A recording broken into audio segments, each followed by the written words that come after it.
It is Wednesday the 14th of November 2018. I've just dropped Richard off at the Queen Elizabeth Hospital for a checkup and I'm heading home. Home so that I can hear yet more news about Brexit, the only news story of the year. And yesterday there was an agreement on the technical agreement on the wording at the officials level rather than the political level of an exit deal. And then last night, television was wall-to-wall coverage of people who hadn't read the document but were saying that they were thoroughly opposed to it from both sides of the argument. And I think to give the government their due, that they and I'm not really one for giving the Conservatives their due, but in this instance, I think we do actually have to see the details before we can comment. So my issue this morning is not about the content, but about what's likely to happen next. I'm not as convinced as some people that it will be rejected by Parliament. I think that there's nothing to suggest that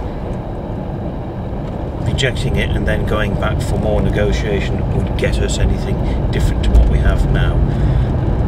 I think that were there to be a change of government, say a Labour government came in and they went to Europe to negotiate the Brexit deal, they'd get exactly the same. So I think a lot of politicians of whatever colour will look over the edge of the precipice and think, if we reject this, we're going to get dragged over and that'll be it. Ruin for the country on a hard Brexit with no agreement.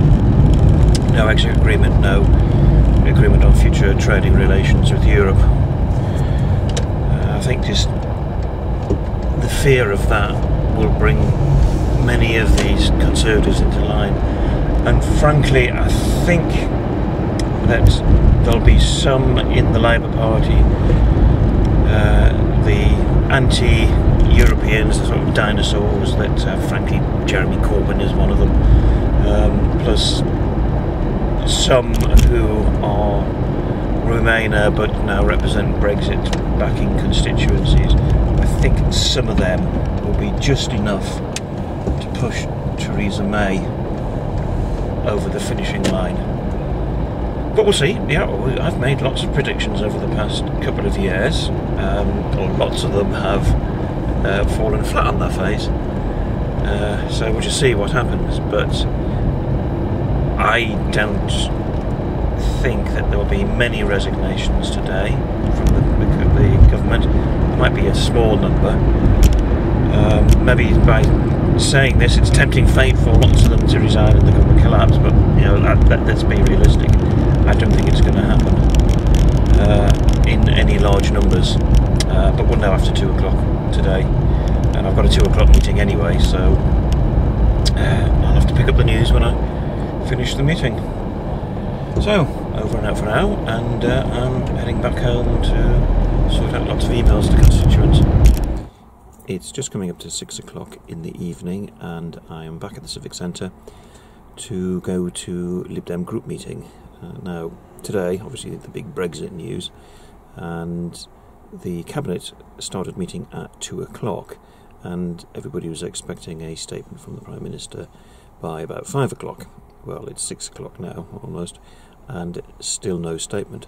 Cabinet is still meeting, which would suggest that there is trouble in Downing Street.